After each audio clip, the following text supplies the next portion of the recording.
2009 was something that is interesting for our Halo 3 ODST. It was one of the riskiest Bungie have ever done to make a game for their baby, by making a movie to scrap to a game we have now. The Xbox 360 and the PS3 era was something that was one of the game's highlights, where there's new IPs like Left 4 Dead, Borderlands, and Crackdown, while Call of Duty, Gears of War, Halo 3, and Mass Effect are still thriving in the 7th generation. But there's a DLC for Halo which is unexpected. Halo was never known to their DLC because Bungie always had a 3-year cycle of new Halo games, especially its prequel, but Joe Staten wanted to jump at an opportunity to experiment with their game. Halo 3 ODST had an interesting development. It all started with Halo Chronicles, directed by Peter Jackson. Sounds familiar? It was developed in 2006 with the developer Wingman Studio, where you become a Marine, where you slowly became a Forerunner that is almost like a Promethean in Halo 4. And what's also bizarre, it also has a movie from Halo. While Joe Staten and Marcus Lento were so excited to collaborate with the Lord of the Rings director, that Joe Staten had to go to New Zealand, something happened in 2009. It was scrapped. There is a reason why. Microsoft wanted to make a Halo in the mainstream media, where there's a movie, MMORPG titan, a RTS game, and well, it's described as episodic interactive storytelling. That is Halo Chronicles, by the way. Curiously enough, one of the things I listed weren't scrapped, and that's Halo Wars 1. That is the reason why Ensemble Studios shut down, and why they scrapped their MMORPG project into their 5 years of hell in development. But that's for another video, and the movie was scrapped for some reason. And while I don't have clear evidence why, it's also the reason why Halo Chronicles was scrapped, and all Bungie employees had no direction. It was originally gonna be Halo Chronicles and Halo Reach, were the last two Halo games, so Bungie can be independent. But why am I telling you all about this? Well, it's also the reason why Halo 3 ODST was born. Bungie was really tired, not because they have to make 2 games, but also have to find a way with the direction for its expansion, and that's where ODST came in. ODST was introduced in Halo 2 and was one of the elite troopers, where Joseph Staten had the opportunity to make a detective and being a vulnerable soldier. This is a great choice because Master Chief's saga was already finished, and its uniqueness in making a Halo game is this time the perspective of what is the difference from ODST to Spartans. But it came at a cost. The team of Bungie who made Chronicles a year, they were exhausted, only to get scrapped and had no choice to use the Halo 3 engine, a year development, and a $60 game, which instead of a DLC, it became a full game instead. While they have to make these challenges, they also want to make amends to their consumers about fighting in the earth, something that Halo 2 had struggled with in their development. It was set in New Mombasa, and the team is already talented on what they're making since they have the experience of their Halo 3 engine, and its open world like Halo 1 Combat Evolved, which is a great opportunity to add mystery, which the film noir plays a role, because you're scattered in your squad and have to find clues where your squad is, and like I said before, also have challenges, because they have to reuse so many assets from Halo 3 and don't want to change too much to its identity, so they try their best to keep it that way while around their core making a difference as much as possible. So while they're developing a game, they want to excite their fans about the experiment project that they did in October 2008. The fans were excited and pumped for the next Halo game. But there was a new mode that Halo never tried, Firefight. It's a mode that Bungie wants their own take to the Horde game itself, and they decided to do it with ODST, since their health and weaponry is weaker than the Master Chief himself, that they use the skulls from Halo 3 and have an Xbox Live for 4 players to play with. And was all the years of development worth it to Bungie? Well, while they're tired, their ambition still stays the same, that they still want to make Halo games and care about their baby.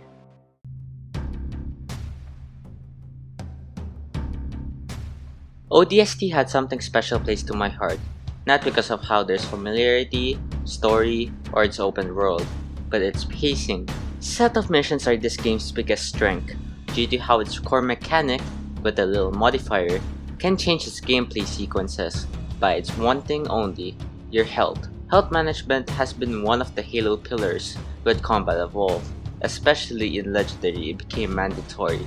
Now, your health is a lot, but your shields are less, requiring defensive plays, and that's what differs from any Halo games, because Halo 2 and 3 requires pushing, since there's no wave defense in their linear sequence. Now, most of its linear sequence in the ODST, there's some parts where you became the aggressor, but at the same time requiring defensive sections that sometimes requiring to retreat, which only Alpha Sight is one of this game's biggest highlights, where you rig explosives, give Marine or Cops guns, and are able to have that flexibility to its sandbox by its turret and arsenal of UNSC weapons by defending. And when they get overwhelmed, they retreat and regroup. It's such good pacing even if these tactics aren't yours. You're still in that fight, like a one man. And this serves the UNSC really well, without the Master Chief. They make these cunning tactics to cripple the Covenant force, even if they get overwhelmed. That this mission has its flexibility until you have no choice to explode the only Alpha Sight. This is what ODST is. There is some mission where you play as the aggressor, like the first mission for Block, just to get used to the combat, and you have to play slow. But there is an issue. Halo has regen shields and have enemies in each area. At first area isn't that bad, but over time to 5 to 6 areas, it requires medkits. Then you require yourself to find medkits rather than exploring your own leisure. To be fair, the game acknowledged this, to have medkits in specific areas, but this became like a designer choice rather than natural medkits being a natural formation in some places. Although, this shows how vulnerable ODSTs are, and health management is the important part, rather than being the side objective, like in Halo Combat Evolved. It makes these linear missions stand out, that I don't complain to its pacing by tank level, vehicle combat, Banshee combat, and on foot combat, since Bungie knows how to pace these levels really well by its sequence of flashbacks. The only complaint I have with the level design is the last mission, which isn't bad, it's just how it's my least favorite ongoing escorting with Buck so many times, which can get stale. Luckily, at least it has the Scorpion and a Warhawk 2.0, making it fresh, but the engagement is still the same, unfortunately, and what is also a shame is having a defense mission. It's not bad level design, it just doesn't stand out, and I don't blame them, because most of their missions have a huge character by its level design. This one at least has some character in it. The linear gameplay also enhanced it by its AI. Brutes are more aggressive and has more shields. Doing an exploit on hunters is much more dangerous since they brought back the Combat Evolved hunters, which are the golden hunters, and you can't jump high. Brutes are quite deadlier when fighting them with a boot shot, which is quite cheap if you wanna hear my experience in facing them. What the fuck? What? And while they disempowered the player, while some enemies were a bit empowered, this game is still easy and heroic, that you just need to manage your health. Sadly, playing Halo 3 ODST feels like you're a Spartan, because you're able to hijack enemies with a ghost or raid, and its feeling when you're playing is much easier due to how enemies are much lower than before, that the brutes are still exploited by making them enrage and then melee them from the back. It feels like I'm playing a weaker Spartan, which is something that is sad, because its gameplay is the best balance of empowerment and disempowerment. So when you're playing Halo 3 ODST, I advise you to use the UNSC weapons only, to have that disempowerment on unable to use the Covenant weapons. Now, what about the open world? Is it something that is spectacular? Yes and no. First reason it is yes, because how immersive it is by looking, feeling alone, and able to sometimes sneak away from enemies instead of fighting them. That when you found a puzzle and finish it, there's a jazz music that plays, that people will remember that music. And the rain, while its bland engine can't render, it still evokes that music by being alone, and the quiet soldier who has silencers. And no, because it has issues to it, where there's nothing to do in the open world except walking, driving, and shooting. There's only one collectible that is another side story, that it doesn't do anything except explain the new Mombasa in an interesting cutscene of a rookie whistling, which is kinda wholesome, but when inspecting the open world, you won't do a lot except walking to a street, find a collectible, walking to a street, arena, found a cache of weapons, drive a mongoose, and go to the main mission yourself, and repeat. The open world is so undercooked that we only just have a slow pace to a hub world, but the hub world of New Mombasa is something also a positive, because when finishing a mission of flashback, whether it's Mickey, Dutch, Romeo, or Buck, you can able to have a breather with no sound and explosion, but rain with the music of jazz, as a slow pace, and sometimes walk around the world rather than going to another mission. That the music is so impactful that it made the hub world alive, and due to the composers, to Marty O'Donnell and Michael Salvatori. Music in ODST is something I never discussed. When Marty O'Donnell saw the concept art for the next experimental game, he was hooked and played one of my favorite instruments that will become one of people's memories.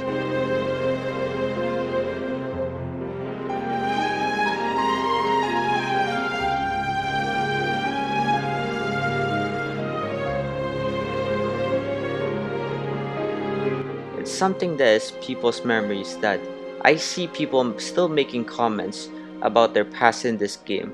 It's just spectacular with one soundtrack. There's also other soundtracks like one of my favorites, when ODST diverse its soundtracks.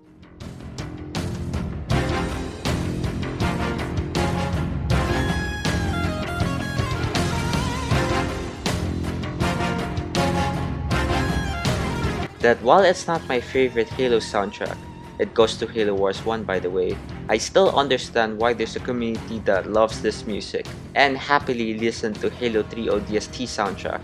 What's so interesting about the open world that I rarely see people discuss is without the soundtrack and aesthetics of being alone as the ODST, this open world would be lifeless. So while I heavily agree the hub world is really lifeless, it's something to commend that people making an immersive atmosphere and using it as an environmental storytelling. Ever since Combat Evolved used that as an advantage. So even if the open world is dull and empty, while the enemies and the weapons are reused, the gameplay of ODST in these linear missions makes up for it. And I absolutely have fun replaying ODST 2 times in my playthrough, especially its cast of characters.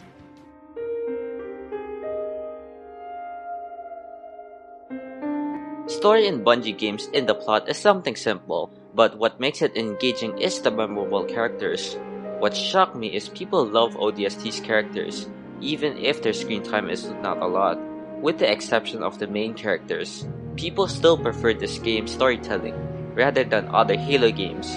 I remember loving the characters, since they're on a journey from morning, night, and afternoon. The flashbacks also help the location of parts, and doesn't feel unrealistic since it has context of why. Aside from me remembering loving the story of ODST, but when looking at it deeply, I have to be fair as possible. When starting as a rookie, a silent protagonist, you look at every clue, you explore, fight your way, and sneak your way to the objective, but every time you went to those missions, you're not in that participant. Instead, other side characters that have different personalities that can connect to the main mission, and you do it again, until Dare opens his beacon, after having no choice on doing Oni's work. It makes the rookie a useless character and rarely being in the participant. You only participant as a rookie in the last 2 missions, Data Hive and Coastal Highway. To give credit to Bungie though, the flashbacks were a neat idea, not only in gameplay, but its connection to each story, like a continuation episode of Season 1, like what Mickey and Dutch blew up Oni Alpha that woke up the buggers. That's why you see them often in Data Hive, and the engaging characters of their personality makes you want to see what happened to the ODST. But sadly they're okay. There's no heroism, deaths, or any consequences to these characters, except Romeo gets hammered at the chest, and the Mombasa getting glass. I have problems with Halo 3 deaths because of their unrealisticness, but at least there was an attempt on consequences to these characters, especially when you've been with Sergeant Johnson in 3 games. And speaking of the plot, we have to talk about the engineer. What they have been keeping a secret to Buck is the engineer, and the reason why we didn't land at the cruise.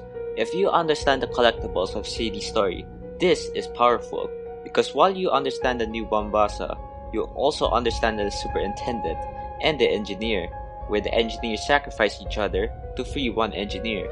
Also, the first time you have to kill a cop, if you understand the corrupted cops in New Mombasa to Sadie's journey, that the superintendent helps Sadie's story, like what the rookie have experienced to the superintendent.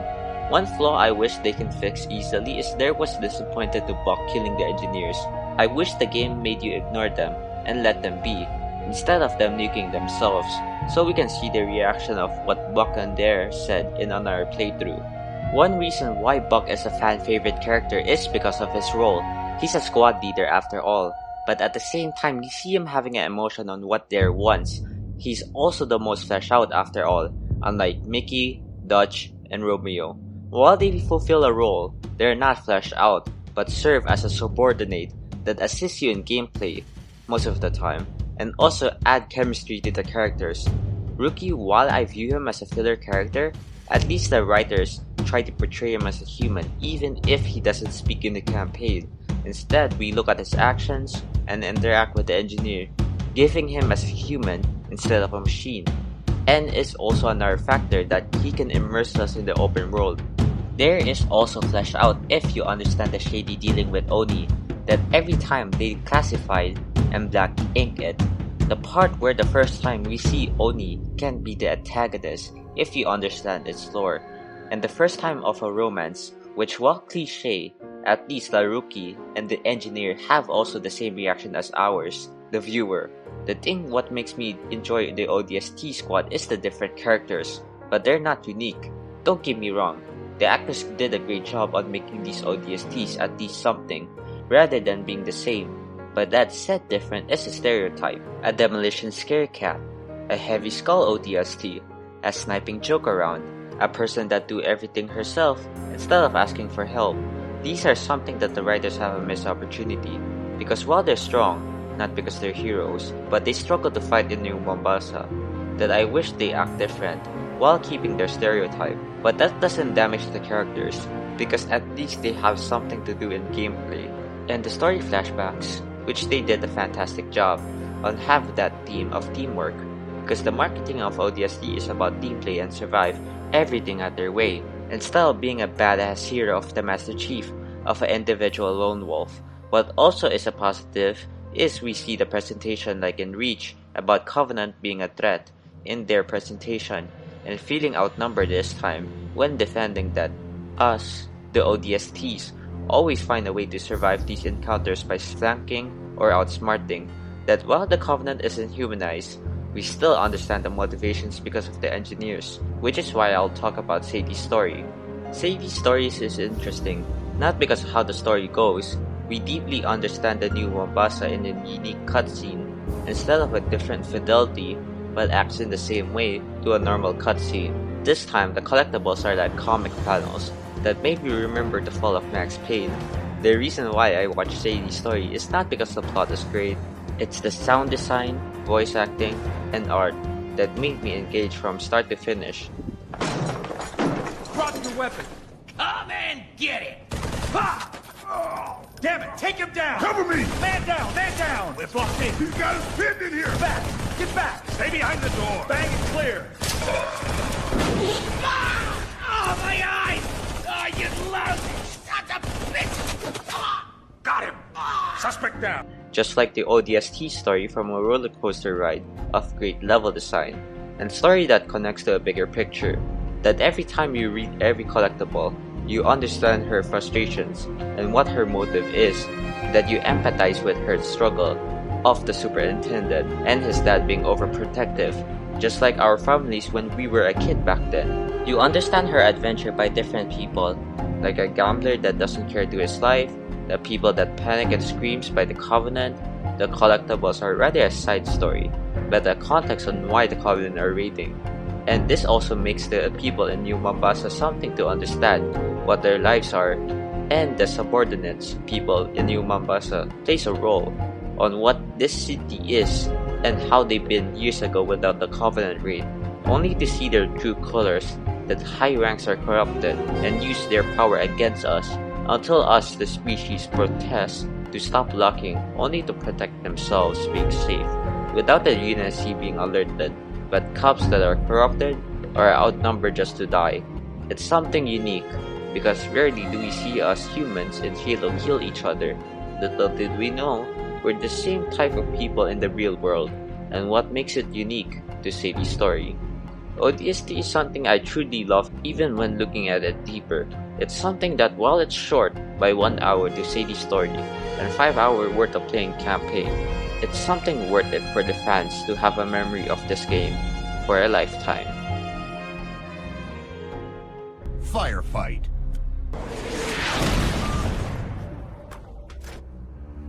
One last split to the ODST stop is Firefight, which also covers up the $60 game. It's a mode that, while good, it doesn't stand as unique to the game, because other games also have this type of mode. My criticism with Reach in Firefight is it's not grounded, and you have Reach and shields, which doesn't make sense if you're defending generators. Instead, you just rack up the points. ODST on the other hand works because of its gameplay and feeling more grounded and authentic, that even if you're racking the points, grunts with catch on is gonna keep throwing grenades, that it makes it harder and more tense with your teammates. ODST Firefight skulls aren't a joke anymore. The catch changes everything you approach on combat because of spamming grenades and their aggressive tactics, that you're more careful with your movement and find a way to cripple a large enemy force. Without the skulls, Halo 3 ODST would be nothing unique to the skulls, but that doesn't mean it's really unique. Other Horde games are more strategic or having fun, with guns that are awesome. Halo 3 ODST does offer both, but I prefer the more grounded. This is subjective, but arcade modded Halo 3 ODST can get boring, because you do nothing except spamming the power weapon. But it's good for an alternative mode if you want that empowerment feeling, like a weaker Spartan, but have power weapons in it. That one ODST can kill a Covenant army, and customization for ODST is really limited. But that is understandable. There's no multiplayer in this game, but at least it offers the bare minimum, especially when you pre-ordered the game for Me! And without ODST, Bungie and 343 Industries wouldn't be making a Horde mode that became a staple for a fan favorite mode. Hey Halo Infinite, didn't see you there. How you're doing in Firefight? Whether it's the Spartan Firefight in Halo Reach or the Spartan Ops mission from Halo 4, and 343 Industries take on Spartan Firefight Halo 5. And I understand why people would love Halo Infinite Firefight, even if I have criticisms of Halo Reach Firefight. If you're asking which Firefight is the best in Halo, it's gotta be ODST, since its gameplay is unique to the franchise.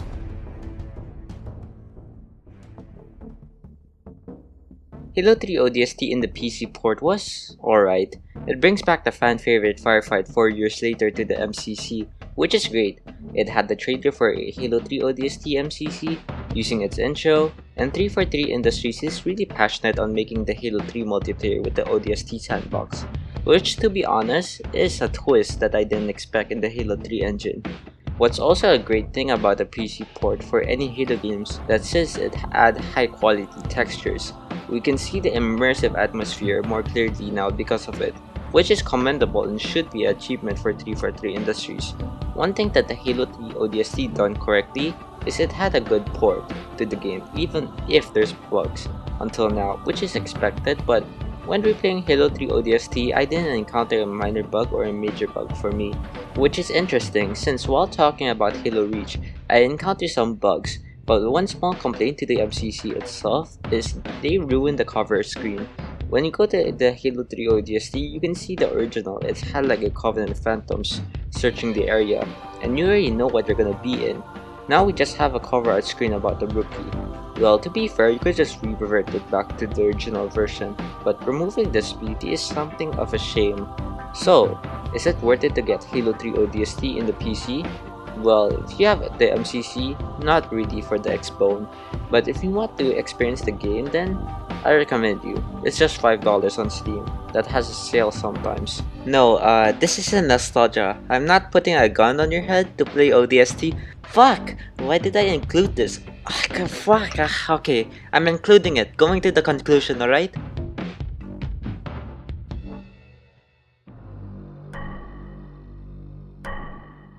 Halo 3 ODST is one of the unexpected development I have seen, and its unique gameplay even if they reuse the assets. The level design in this game and the little modifier of Halo 3 health system change the engagement of its gameplay, and the unique atmosphere of the game even if the open world is lifeless for me. The Firefight is a great addition, and understandably why they should add a Firefight mode on our take of it. The MCC port is worth it for a new audience of Halo fans who want to know why people love the Bungie Halo franchise. But what about me? What did I enjoy Halo 3 ODST the most? Well, what I enjoyed the most is Bungie still using their creativity back then, with lack of resources and time to create a fan favorite game with the franchise. And calling it underrated is a stretch, it's probably overrated.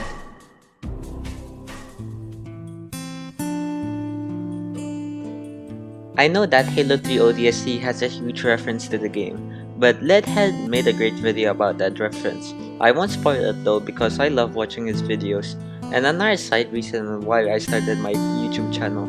He's like late night gaming but Valve games instead, and sometimes talks about other games. Late night gaming is Halo content and sometimes talks about other games too. Link in the description. He's one of the content creators where I enjoyed watching and more a unique person. To be fair, we're all unique in our own ways.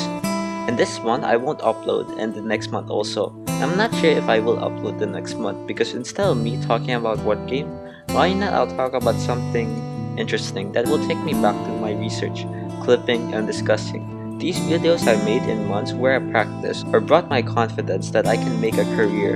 And I know people don't watch this much, but those who are my friends know how much potential I have, or random viewers. So thank you. The next video I'm making will take me a lot of time and a lot of research to a passionate game, especially on what's happening right now. But my videos have always hinted about the franchise I'm planning to talk about ever since Call of Duty Black Ops 2, and that's the only hint since I'm probably making a very long statement. So, see ya.